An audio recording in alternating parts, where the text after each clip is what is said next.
We know you've heard the story, even the gory details. A family devastated by the brutal murder of two beloved brothers. One brother left behind to pick up the pieces, and a killer caught in the very act. You've seen his face, you've heard his name, so what is there to tell? A conviction is inevitable, right? How could a cold-blooded murderer caught in the very act be anything but guilty? Well, tonight on 24 Hours, you are going to get an exclusive glimpse into the mind of a certain Mr. A. Wolf to decide for yourself.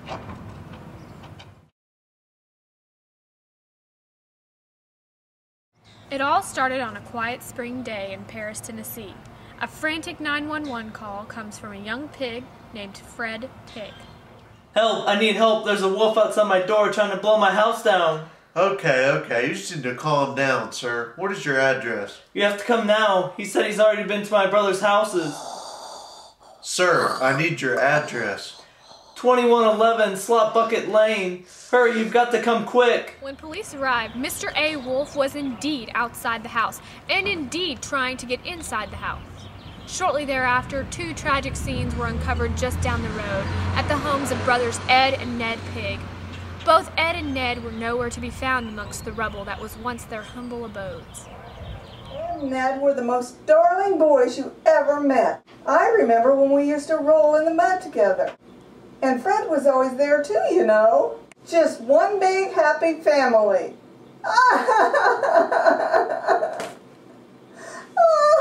I tell you what, I know that mangy mutt did it. I used to be his teacher. He was horrible back then. He was mean and vicious and... Okay, I think you need to calm down, sir. I'm not finished yet. Okay. With the trial approaching, you might think a guilty conviction would be easy to come by. But the defense for Mr. Wolf says differently.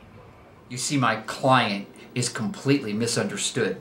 This whole thing has been blown way out of proportion. How can you say that a murderer caught in the act could be anything but guilty? Well, I am not at liberty to discuss this, but I can say that you've only heard half of the story. 24 Hours was later notified that the mother of Mr. A. Wolf was sent a letter from her son. A letter she has agreed to share with us. My boy's a good boy. He doesn't deserve to be convicted of murder. I'll prove it to you. I'm going to read you part of a letter he sent. Dear Mom, I want you to know my side of the story. Everyone is judging us and it's wrong. Maybe it's because of our diet. Hey, it's not my fault wolves eat cute little animals like bunnies and sheep and pigs.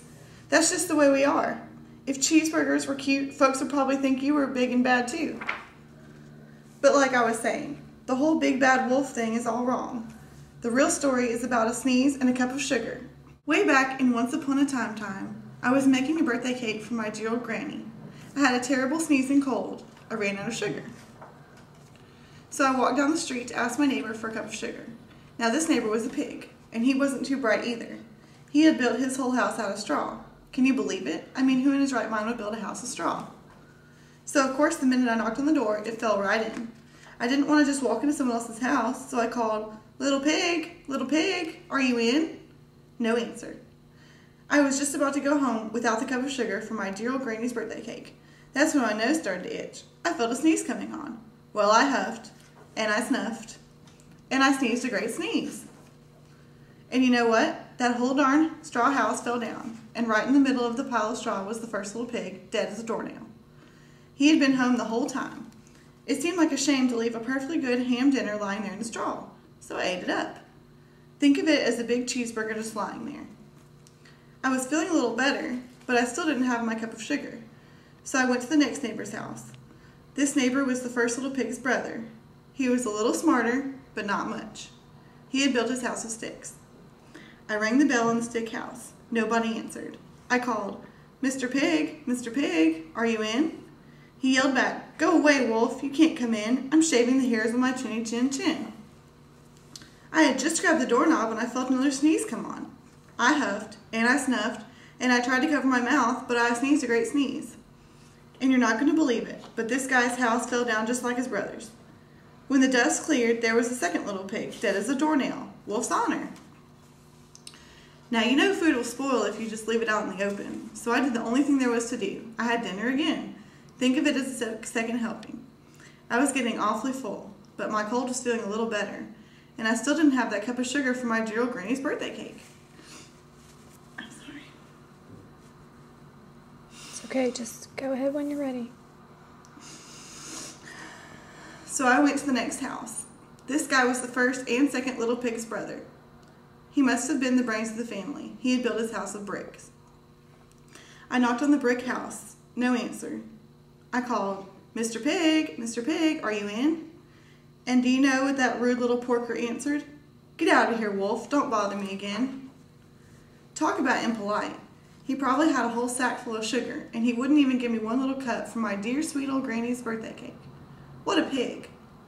I was just about to go home and maybe make a nice birthday card instead of a cake when I felt my cold coming on. I huffed, and I snuffed, and I sneezed once again. Then the third little pig yelled, "And your old granny can sit on a pin." Now, I'm usually a pretty calm fellow, but when someone talks about my granny like that, I go a little crazy. When the cops drove up, of course, I was trying to break down this pig's door, and the whole time I was huffing and puffing and sneezing and making a scene. The rest, as they say, is history. The news reporters found out about the 2 pigs I had for dinner. They figured a sick guy going to borrow a cup of sugar didn't sound very exciting. So they jazzed up the story with all of that huff and puff and blow your house down. And they made me the big bad wolf. That's it, the real story. I was framed. 3. Have you heard the letter that Mr. A. Wolf has sent out proclaiming his side of the story? Yes, it is the most appalling thing I've ever heard. I know what happened that day. I was trying to take a nap, and I had taken a sleeping pill, and I was jolted awake. I think we've heard enough from Fred today, but basically we know that A. Wolf is going down for this crime. Fred, what's the plan if you don't get a conviction in this case? There will be a conviction. If not, you'll see me on here as a big bag pig. Again, we really need to go. Last but not least, Mr. A. Wolf.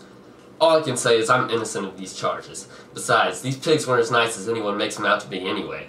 Like I said, I'll be back to making birthday cakes real soon. So there you have it, folks. Guilty or innocent? Well, a jury will decide that soon enough. Maybe you've already decided in your mind. That's all we have for this evening. Thanks for joining us on 24 Hours. Join us next week when we discuss a golden-haired intruder and mistaken case of breaking and entering. Goodbye and good night.